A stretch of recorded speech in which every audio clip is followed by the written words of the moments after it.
وكفى والصلاة والسلام على سيد الأنبياء محمد المصطفى وعلى آله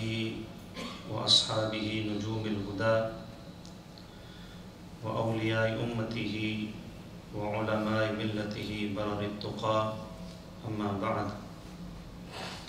فأعوذ بالله من الشيطان الرجيم بسم الله الرحمن الرحيم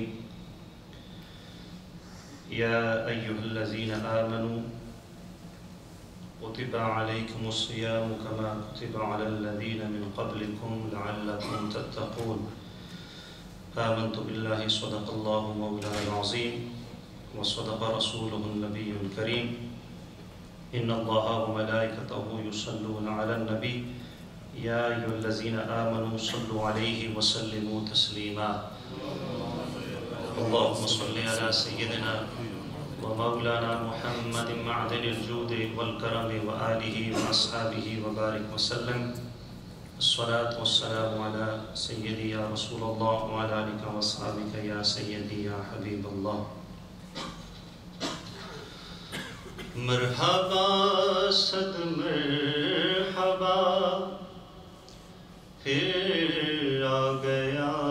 رمضان ہے کھل اٹھے مرجائے دل تازہ ہوا ایمان ہے اور ہم گناہگاروں پہ یہ کتنا بڑا احسان ہے یا خدا تو نے عطا پھر کر دیا رمضان ہے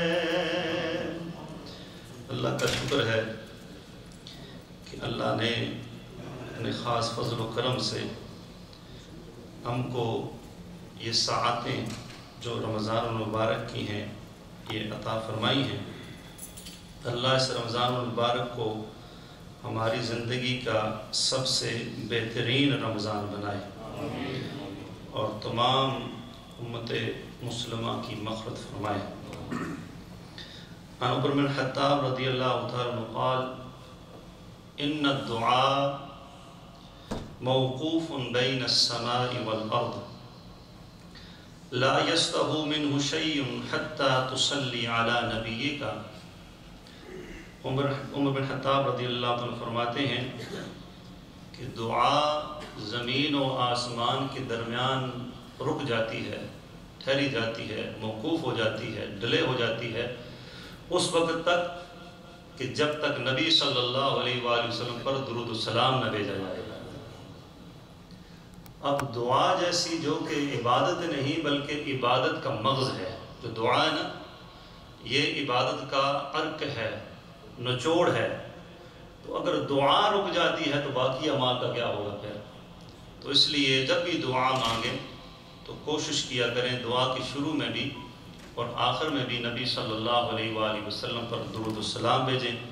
اور اس درود السلام کی برکت سے اللہ ہماری دعا کو بھی قبول و منظور فرمائے گا یہ ماہ مقدس رمضان آج اس کا دوسرا روزہ ہے اس کی فضیلتیں بہت زیادہ ہیں انشاءاللہ جو وقت ہے اس میں آپ کے سامنے بیان کروں گا اور ہر سال یہ فضیلتیں بیان ہوتی ہیں اور ابھی علم زیادہ ہو گیا ہے عمل کم ہو گیا ہے پہلے علم کم تھا لیکن عمل زیادہ تھا اور کوئی آتا تھا جمعہ کا بیان سننے یا کہیں اجتماع ہوتا تھا تو عالم صاحب بیان کرتے تھے لوگوں تک وہ انفارمیشن پہنچتی تھی اور وہ ان کو اچھی فیل ہوتی تھی اور اس پر وہ کوشش کرتے تھے کہ عمل کریں آج جب جمعہ کی بیان کے لیے بندہ آتا ہے پہلی فیس بک پر فضیلتیں اپلوڈ ہوئی ہوتی ہیں واٹس ایپ پر میسج چل رہے ہوتے ہیں موبائل کے ذریعے انسان کو انفارمیشن پہنچی ہوتی ہے تو اس لیے وہ عمل کا جذبہ جو ہے وہ سن کے نا کم ہو گیا ہے تو اس لیے آج کوشش کریں گے کہ فضیلتوں کے ساتھ ساتھ جو عمل ہے اس پر بھی عمل کیا جائے تاکہ کما حق کو ہمیں جو ہے وہ فائدہ ہو جائے. اب ہمارے اسلاف حضرت محمد بن واسع رحمۃ اللہ تعالیٰ علیہ آپ نے مکہ المکرمہ سے سفر کیا خراسان تک، سواری پر سوار ہیں. وہاں حضرت قتیبہ بن مسلم رحمۃ اللہ تعالی علیہ سے ملاقات کے لیے گئے. جب وہاں پہنچے تو ان سے ملاقات ہوئی تو فرمایا ان سے کہ میرا تمہارے پاس آنے کا کوئی دنیاوی مقصد نہیں ہے، کوئی میں دنیاوی بینیفٹ تمہیں دینے یا تم سے لینے کے لیے نہیں آیا. میرے پاس نبی صلی اللہ علیہ وسلم کا ایک فرمان پہنچا ہے، وہ میں تمہیں پہنچانے آیا ہوں. یعنی مکہ المکرمہ سے خراسان تک کا سفر. اور فرمایا، اور اس روایت کو جامع ترمذی میں بھی نقل کیا گیا ہے، سنن ابن ماجہ میں بھی ہے، مسند امام احمد بن حنبل میں بھی ہے. فرمایا کہ نبی صلی اللہ علیہ وآلہ وسلم نے فرمایا اگر کوئی شخص بازار کو جائے، مارکیٹ کو، تو پھر اس وقت لا الہ الا اللہ وحدہ لا شریک لہ لہ الملک ولہ الحمد یحیی ویمیت وهو حی لا يموت ابدا ابدا ذو الجلال والاکرام بیدہ الخیر وهو علی کل شیء قدیر پڑھے تو اللہ رب العزت اس کو 10 لاکھ نیکیاں عطا فرماتا ہے، اس کے 10 لاکھ گناہ معاف کرتا ہے اور اس کے 10 لاکھ درجات کو بلند کرتا ہے. اتنی بات کہی، سواری سے بھی نہیں اترے اور واپس مکہ المکرمہ کا طرف آنے شروع کر دیا. یعنی کہ دین اور محبت اور آخرت کا جو خزانہ ہے اس کو آگے پہنچانے کے لیے کتنا سفر کرنا، اور سفر کے بعد کھانا تک نہ کھانا اور واپس مکہ مکرمہ میں آ جانا، یہ اسلاف کا طریق ہے. اور آج انسان کو فضیلتوں پر فضیلتیں آرام سے مل جائیں، اے سی کے اندر، بالکل کنڈیشن بھی نرم کارپٹ کے اندر، پھر بھی اس کے پاس اتنا وقت نہیں ہوتا کہ مارکیٹ میں چلا جائے اور چوتھا کلموں سے یاد آ جائے اور وہ ہمیشہ اس میں استقامت اختیار کر لے. آپ خود بھی پریکٹس کر لیجیے گا اس کی. وہی میں نے پہلے بھی بہت دفعہ کہا ہے، آپ خود بھی پریکٹس کر جاتے ہیں نا. کون ہے جو روزانہ بازار نہیں جاتا، مارکیٹ نہیں جاتا؟ میرے سمیت سارے جاتے ہیں. تو جب جاتے ہیں تو ساتھ ہی اگر اس کو یہ فضیلت پتہ چل گئی ہے تو یہ عمل کرے گا تو کتنا زیادہ ثواب ہے. 1 ملین نیکیاں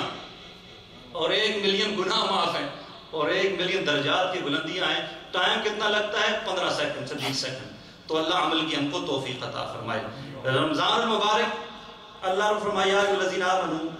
کتب علیکم الصیام کما کتب علی الذین من قبلکم لعلکم تتقون. اس پر آپ نے گفتگو پچھلے جمعہ المبارک میں سماعت فرمائی کہ روزوں کو فرض کیا گیا،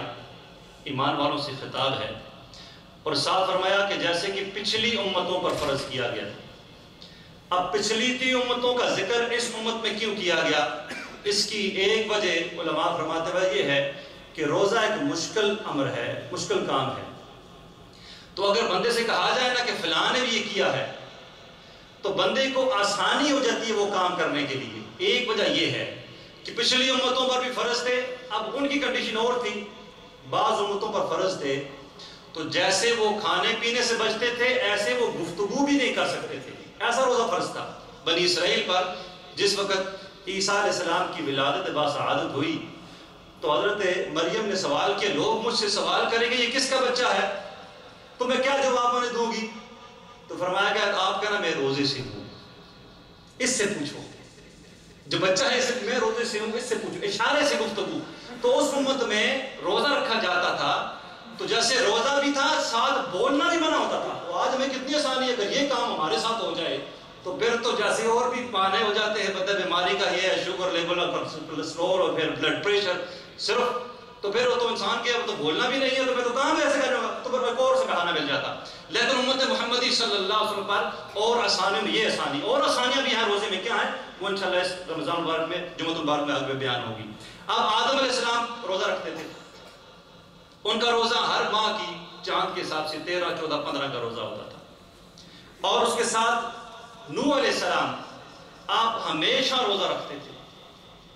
عیسیٰ علیہ السلام آپ ہمیشہ روزہ رکھتے، کوئی افطار نہیں کرتے، روزانہ روزہ ہوتا تھا. حضرت سلیمان علیہ نبینا علیہ السلام آپ مہینہ جب چاند شروع ہوتا تو پہلے 3 دن روزہ رکھتے اور پھر درمیان کے 3 دن روزہ رکھتے اور پھر آخرت کے 3 دن روزہ رکھتے. اور پھر حضرت داؤد علیہ السلام جو آپ کے والد نبی سلیمان علیہ السلام کے والد ہیں، آپ کا روزہ صوم داؤدی مشہور ہے. آپ ایک دن روزہ رکھتے تھے، ایک دن افطار کرتے تھے، ایک دن روزہ رکھتے تھے، ایک دن افطار کرتے تھے. اور اس روزے کو سب سے مشکل روزہ کہا گیا ہے۔ اس کی وجہ یہ ہے کہ اگر آپ روزہ کنٹینیوس بھی رکھنا شروع کر دیں نا تو نفس عادی ہو جاتا ہے، آپ کا جسم باڈی عادی ہو جاتی ہے، بالکل بس اب نہیں کھانا تو نہیں پینا، ٹھیک ہے، عادی ہو جاتی ہے، تو پھر اس کو پھر روکنا مشکل نہیں رہتا۔ لیکن اگر کوئی ایک دن روزہ رکھے اور اگلے دن روزہ نہ رکھے، پھر روزہ رکھے، پھر روزہ نہ رکھے، تو نفس جو ہے یا جسم جو ہے وہ عادی نہیں ہوتا، تو اس میں اور مشقت ہے اور محنت ہے، اور جتنی عبادت میں مشقت و محنت زیادہ ہوتی ہے اس کا اجر و ثواب اتنا زیادہ ہوتا ہے۔ تو اس لیے انبیاء کرام نے بھی روزے رکھے۔ آقا کریم رؤوف الرحیم صلی اللہ علیہ وآلہ وسلم کے وسیلہ جلیلہ سے اس رمضان میں ہمیں کیا کیا عطا کیا گیا، آئیے نبی صلی اللہ علیہ وسلم کی زبان مقدس سے سنتے ہیں اور آپ کے سامنے اس کو میں بیان کرتا ہوں۔ امام ترمذی نے اس کو نقل کیا، سنن ابن ماجہ میں بھی ہے۔ عن ابی ہریرہ رضی اللہ تعالی عنہ قال قال رسول اللہ صلی اللہ علیہ وسلم اذا كان اول لیلۃ من شہر رمضان، نبی صلی اللہ علیہ وآلہ وسلم نے فرمایا کہ جب رمضان کی پہلی رات آتی ہے، رمضان کی پہلی رات آتی ہے تو پھر کیا ہوتا ہے؟ صفدت شیاطین، شیاطین کو بند کر دیا جاتا ہے، شیاطین کو قید کر دیا جاتا ہے۔ وَمَرَضُ الْجِنِّ، اور جو سرکش جن ہیں ان کی پابند سلاسل کر دیا جاتا ہے، ان کو پریزن میں ڈال دیا جاتا ہے۔ اور پھر نبی صلی اللہ علیہ وآلہ وسلم نے فرمایا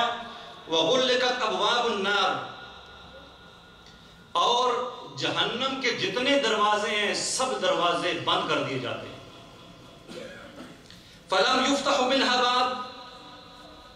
اور سارے مہینوں میں، پورا جو مہینہ ہوتا ہے رمضان کا، سارے مہینے میں ان میں سے کوئی دروازہ کھولا نہیں جاتا، سارے بند رہتے ہیں۔ اور اس کے برعکس وَفُتِحَتْ أَبْوَابُ الْجَنَّةِ، نبی صلی اللہ علیہ وآلہ وسلم نے فرمایا کہ جنت کے دروازوں کو کھول دیا جاتا ہے۔ فَلَمْ يُغْلَقُ مِنْهَا بَابٌ، اور ان میں سے کوئی بھی دروازہ پورے مہینے میں بند نہیں ہوتا۔ ویسے جنت کے دروازے ہیں نا، یہ جب بندہ نیک عمل کرتا ہے کھلتے ہیں، روزہ دار روزہ رکھتا ہے کھلتے ہیں، نمازی نماز پڑھتا ہے کھلتے ہیں، صدقہ و خیرات کرنے والا صدقہ و خیرات کرتا ہے کھلتے ہیں، حاجیوں کے لیے سال میں ایک دفعہ کھلتے ہیں، آج ایک دفعہ ہوتا ہے، تو وہ کھلتے ہیں بند ہوتے رہتے ہیں۔ لیکن رمضان میں ایسی فضیلت ہے کہ جیسے ہی رمضان کی پہلی رات آتی ہے جنت کے سارے دروازے اللہ رب العزت کھول دیتا ہے اور سارے مہینے میں وہ کھلے رہتے ہیں۔ اور پھر آقا کریم رؤوف الرحیم صلی اللہ علیہ وسلم فرمایا وَيُنَادِي مُنَادِيًا، اور پھر ایک منادی ندا کرتا ہے یا باغی الخیر اقبل،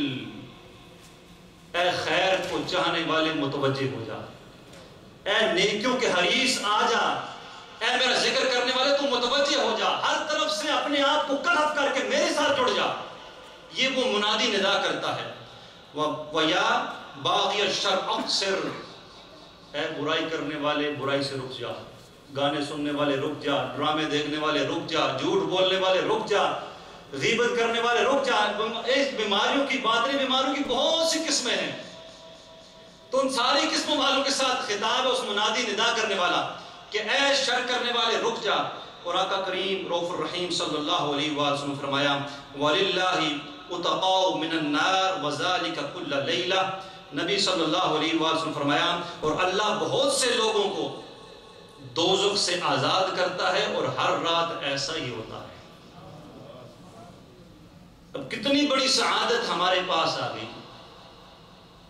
اس کو پانے کے لیے ہم نے کیا جستجو کی، اللہ نے رحم کیا، کرم کیا، ہمیں عطا فرما دی، ہمارے سانسیں چل رہی تھی، رمضان سے پہلے بھی دنیا سے جا سکتے تھے، لیکن اللہ نے کرم کیا، یہ وقت یہ سعادتیں ہمیں عطا فرما دی۔ آقا کریم رؤوف الرحیم صلی اللہ علیہ وسلم کا اپنا عمل، آپ شعبان کے اینڈ میں، اور ایک روایت میں امام بیہقی نقل کیا ہے، آپ نے صحابہ کو جمع کیا۔ اب یہ ایک پروٹوکول ہوتا ہے نا، جتنا بھی کوئی اعلیٰ چیز ہوتی ہے اس کا استقبال کیا جاتا ہے۔ ہمارا استقبال ہوتا ہے کہ کھجوریں آئی ہیں کہ نہیں آئی ہیں، پکوڑے تلے جائیں گے کہ نہیں تلے جائیں گے، سحری میں کیا ہوگا، افطاری میں کیا مینو ہے، یہ ہمارا ہے کیونکہ ہم تو بالکل کھانے پینے کی عادی ہیں۔ عبادتوں پر ذوق اور شوق بہت الا ماشاء اللہ کسی کا ہو، اللہ سے عطا فرمائے، لیکن یوجلی کیونکہ وہ فوڈ کلچر ہے اس حساب سے سارا سال ہی ہوتا ہے، تو رمضان کو بھی اسی تناظر میں لیتے ہیں۔ پر نبی کریم رؤوف الرحیم صلی اللہ علیہ وسلم رمضان کے آنے سے پہلے شعبان کے آخری دن نبی صلی اللہ علیہ وسلم نے خطبہ ارشاد فرمایا برکت کے لیے میں ہر سال وہ خطبہ پیش کرتا ہوں، آج پھر خطبہ پیش کرتا ہوں۔ سلمان فارسی رضی اللہ تعالیٰ عنہ اس کے راوی ہیں، قال خطبنا رسول اللہ صلی اللہ علیہ وسلم فی آخر یوم من شعبان، شعبان کا آخری دن تھا، نبی صلی اللہ علیہ وسلم نے صحابہ کو جمع کیا کہ سارے جمع ہو جائیں، سارے جمع ہو گئے، پروٹوکول ہو رہا ہے، اس کی جو اچھائی ہے اور کتنا اعلیٰ مہینہ ہے اس کی طرف نبی صلی اللہ علیہ وسلم صحابہ کی رہنمائی فرما رہے ہیں، اور سب کو اکٹھا کر لیا۔ نبی صلی اللہ علیہ وسلم نے خطبہ دیا، فقال یا ایھا الناس، اے لوگو، قد اظلکم شعر عظیم، تم پر ایک عظیم مہینہ آنے والا ہے، ایک عظیم مہینہ آنے والا ہے، شہر مبارک، ایک مبارک مہینہ آنے والا ہے۔ فرمایا شہر فی لیلۃ خیر من الف شہر، اسی مہینے میں ایک رات ہے جس میں عبادت 1000 مہینوں کی عبادت سے بہتر ہے۔ پھر آقا کریم رؤوف الرحیم صلی اللہ تعالی علیہ وآلہ وسلم نے فرمایا جعل اللہ صیامہ فریضۃ، اللہ رب العزت نے اس کے روزوں کو فرض کیا ہے، وقیام لیلتہ تطوعا، اور راتوں کے قیام کو نفل سنت کیا ہے، من تقرب فیہ بخصلۃ من الخیر کان کمن ادا فریضۃ